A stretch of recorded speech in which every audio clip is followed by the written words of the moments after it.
When you go to Gaza, you always hear children. There are so many children.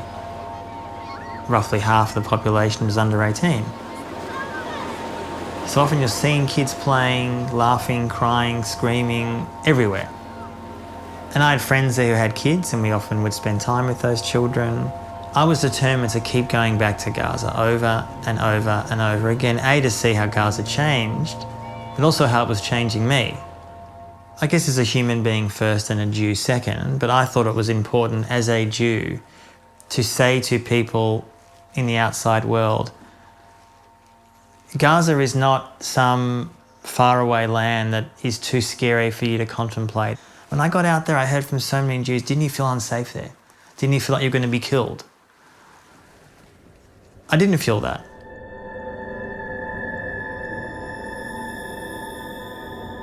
Seeing what has happened to Gaza since October 7 has been heartbreaking, honestly, and I'm so ashamed. I'm so ashamed because it's being done in my name. Vast neighbourhoods have been obliterated. Now, I've tried to look at those images and see, did I go to some of those areas? Did I go to a restaurant there, or did I meet people there on the shore? And I am furious and sad and often feel helpless. What's happening now in Gaza is the most extreme event that's ever happened to Palestinians in their history. And I do not think we're ever going to rely, at least in the foreseeable future, in Western governments to change that reality. They have supported what's going on, including here in Australia.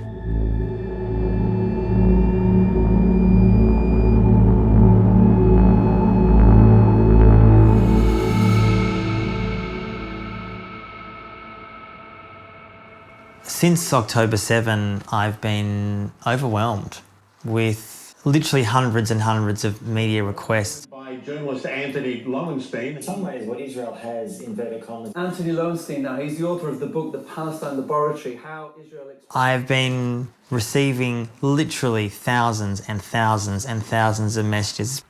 People saying, thank you for speaking out. Jewish people saying, thank God there's a voice that is against what Israel is doing. I think it's important that Jews or non-Jews are really challenged on what they're backing, whether it's in Gaza or the West Bank or wherever it is. This is being done in our name. The last time I was here at home, I think was around 2017. It was about a year after my mother died. So I think I'm speaking to CNN tomorrow. Great. I was born in Melbourne, 1943. My parents were immigrés from Germany, left Nazi Germany in March 1939. I've lived in Melbourne all the time. I met Violet in March 1960. Antony, our son, was born in 1974. He's the only child that we had, unfortunately. He grew up in a very liberal household. So we had a very interesting household in the sense that it was a lively discussion one. We celebrated the Jewish holidays, we did the Sabbath every Friday night, we lit the candles, we would go to synagogue in St Kilda for the main holidays, Passover and other events. I'd say a lot of our friends, or a lot of my parents' friends, were Jewish. We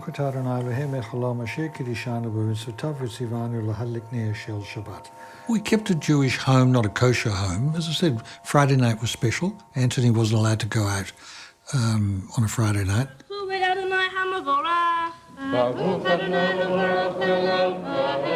I had a bar mitzvah when I was 13, which a lot of Jewish boys have. Girls increasingly have a bat mitzvah, similar kind of like a coming of age ceremony event at the synagogue. You learn the prayer, you have a family friends party, and I went to Sunday school for years to prepare for that. Amen. As far as Antony's Jewishness was concerned, it was important to us that he should know his heritage. And I suppose it also was informed by the fact that we had family who'd been lost during the Holocaust. My grandparents on both my mother's and father's side fled Europe in 1939, one from Germany, one from Austria, and came to Australia as refugees. The vast majority of family could not get out, got trapped, and many of them were sent to death camps. My father's parents were taken by train to Auschwitz, and paradoxically, the day they were executed at Auschwitz in Poland, I was born in Australia, same day, which is creepy. As far as the Holocaust impacting my parents, my mother in particular, for her, Israel was potentially a sanctuary. If something, God forbid, happened, at least we had somewhere to go. When I look back now at how my parents were before the 2000s about Israel, I would say that they were unthinking Zionists. Criticising Israel or being sort of one-eyed about Israel in the 1970s, I think has to be seen in context.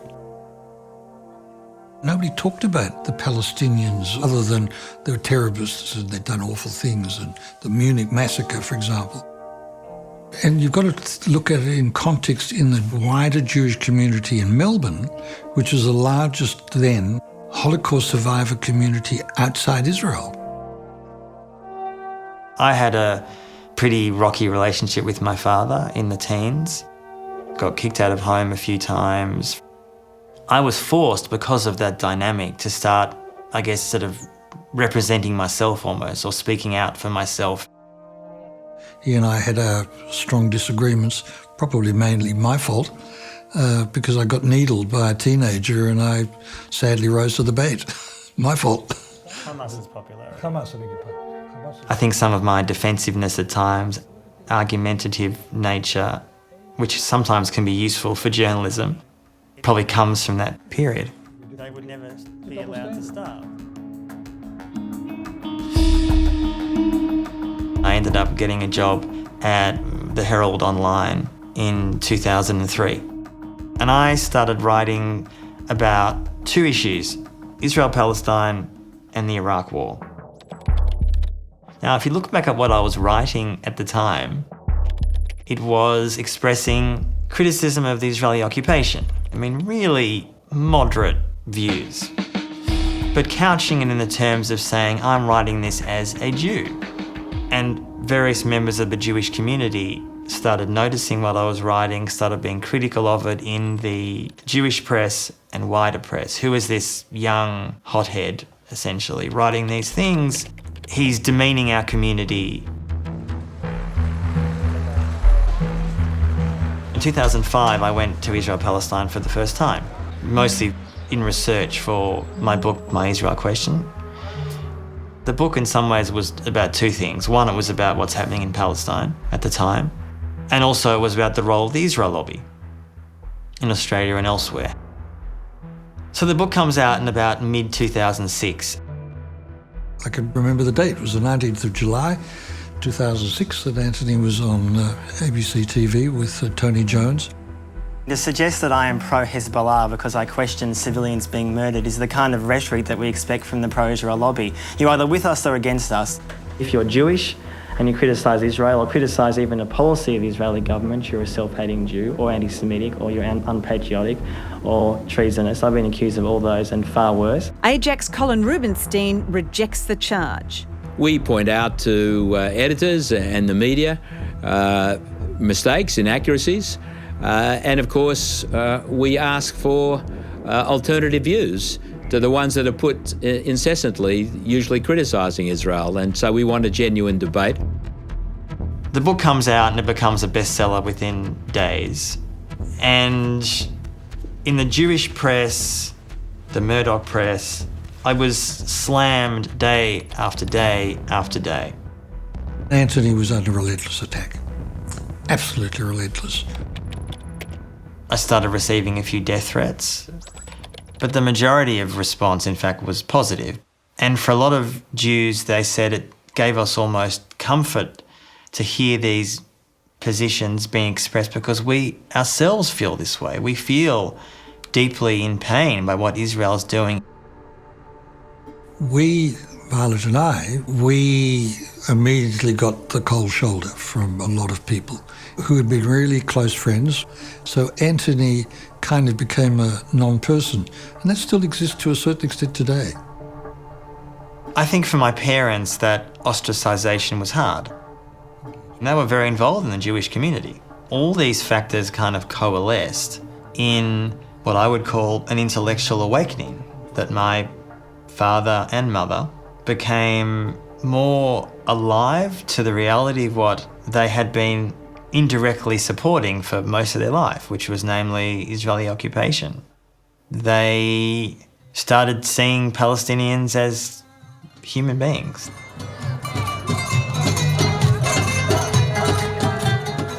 I started going to Israel Palestine as a freelance journalist every 3 or 4 years.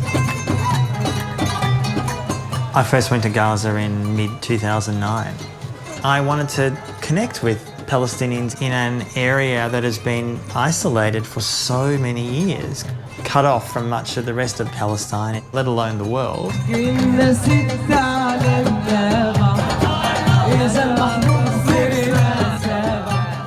It was about 6 months after Operation Cast Lead, which was one of the first Israeli bombardments of Gaza.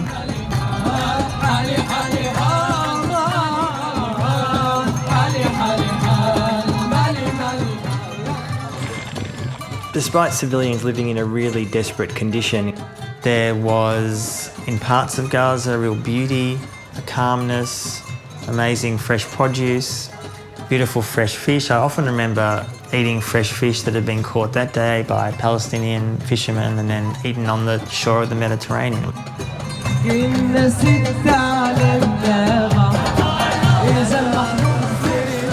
you ask him to cut out any hairs in my ears?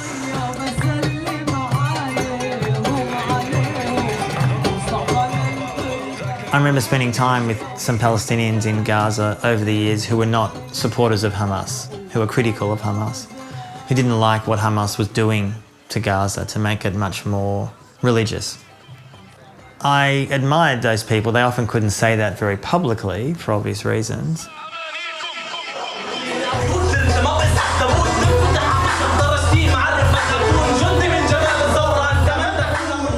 As well as reporting, I also did lots of other projects. I went to places like Haiti, Papua New Guinea, Afghanistan, many countries around the world actually. It was during this time that I first met my partner Alison. I guess Antony and I kind of met through sort of human rights and social justice circles. Ali was offered a job with an international human rights organisation working on policy and advocacy for Palestinians. I remember when I first got the job in Jerusalem, Ant was actually a bit reluctant. After my Israel question in 2006 and the maelstrom around that, it was a hesitation of not wanting to be so consumed by this issue because it was personal. But I'm very, very glad that we went and she convinced me because I think it was a transformative period. My father and mother, when she was alive, started visiting Palestine. I went everywhere in the West Bank. I even was bailed up by the IDF once. I've been to villages that have been destroyed again and again by the Israelis. So I've seen it firsthand. And what I've seen has just appalled me. Living within a context of occupation, seeing it up close, in many ways it was incredibly eye-opening.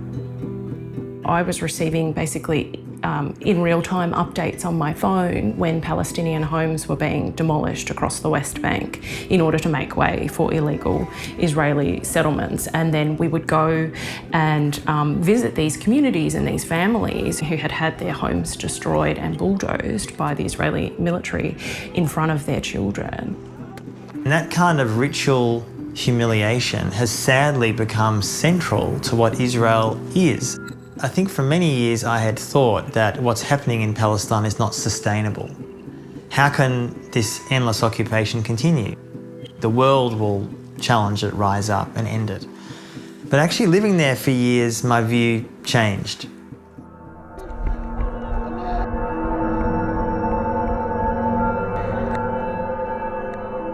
I was appalled by the brutality of the attacks, the targeting of Israeli civilians, and I knew that the impact would be so catastrophic for the Palestinians in Gaza, who were already suffering so much after like 20 years of siege.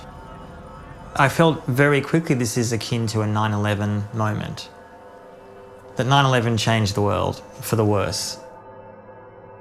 It was pretty clear within really a day or so after October 7 that the splits in the Jewish community around Israel and Zionism, which existed long before that day, were going to explode. Thousands of Jews are here at Grand Central. Never again for anyone! Never again for anyone! Never again is now! So many of the Jewish New Yorkers here are struggling through heartbreak and mourning of October 7th, and they have made it very clear that do not use their heartbreak, their tragedy, as a justification for the genocide of Palestinians. Free Palestine! Free Palestine! Free Palestine! Ceasefire now! Ceasefire now! In Australia, we're seeing a lot of Jews, particularly young ones, protesting against Israeli actions, and it's really inspiring. We aren't claiming to speak for all Jews, but we do think that in this moment it is very important to highlight that the Jewish community is not a monolith and that there are many Jews who are critical of Israel and its military actions.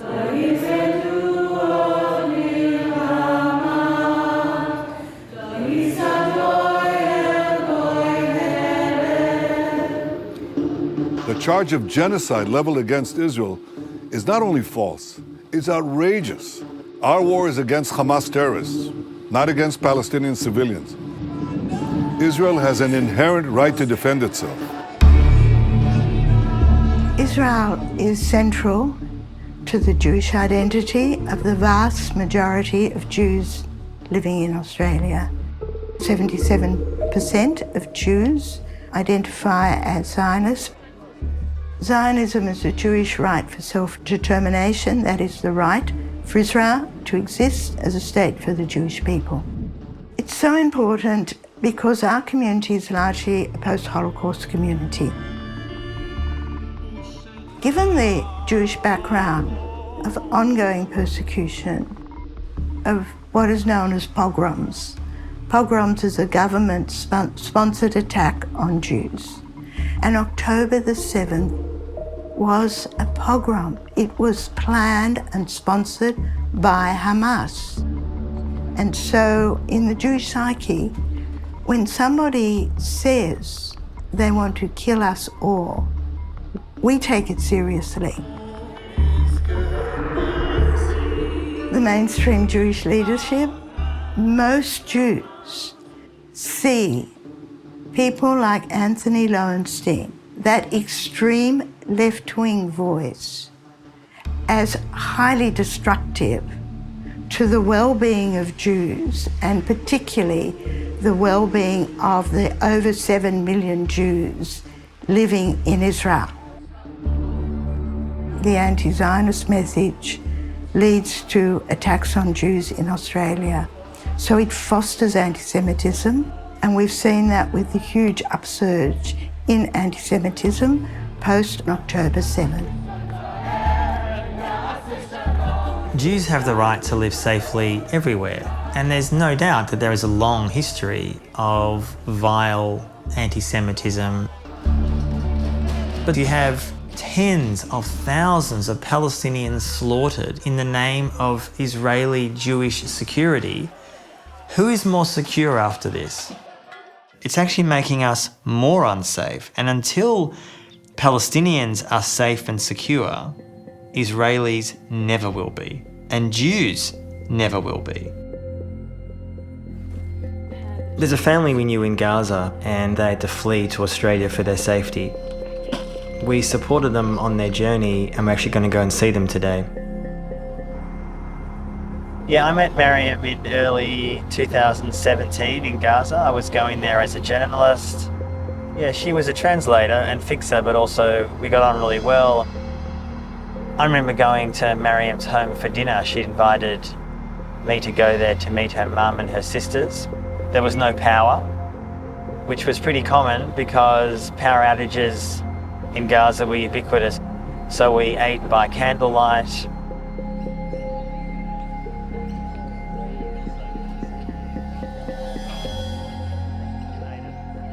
Since I last saw Mariam, she's had a daughter called Sophie. When October 7 happened, was there a sense that pretty quickly that this was different? There was something very different day one, about... we knew From the moment, from the first moment, everywhere was bombed. There was no safe area.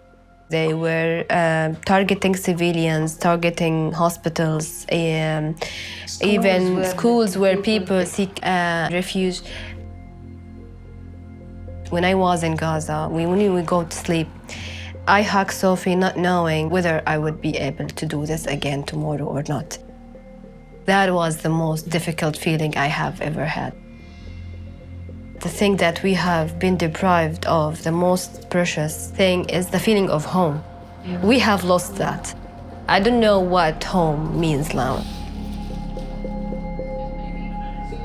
I think the wider Western community are willfully blind about the realities of Muslim, Arab, Palestinian culture. There is still so much suspicion in the media and elsewhere in the wider community of Arab voices. We do not hear them nearly enough. It is much more acceptable to hear a so-called moderate Jewish voice than a Palestinian voice. I used to believe in human rights. I used to believe in that we live in a world that every human being should have equal rights. But now, the Israeli soldiers are posting everything they do online, on TikTok and other social media platforms. If I have a kid that is watching all of this happening, he's watching this on news and seeing children, women, girls, boys, everyone is being killed, everyone is being deprived food, water, power, everything. And this world is not doing anything about it. As a kid, I would lose hope. I wouldn't believe in humanity anymore. How could you speak about humanity, human rights? Maybe our mind would have changed if we felt somehow that Palestinians belong to this world. We don't feel that.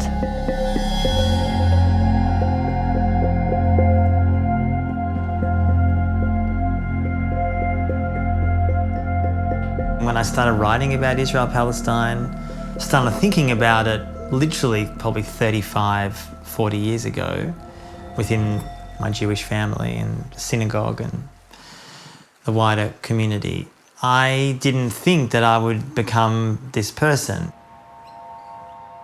I have learnt a lot through Antony because it was a subject that was really opened out to me. I'm proud of him. He's totally fearless, and he'll take on whoever wants to take him on. And I give him all power, 150%, absolutely. I think for my father and my mother when she was alive as well, I think feel a sense of vindication of a lot of the work that I'm doing and the response that it's got. It's not entirely clear what I do next. I feel emboldened in a way and so angry with what's happening in Gaza that I will not stay silent. I will keep speaking out about this, writing about it, talking about it, hopefully trying to assist and build a more diverse Jewish community, those who support a more humane form of Judaism that view Palestinians as human beings. And it's the younger Jews in relation to Israel-Palestine who give me much more hope than Jews of my age.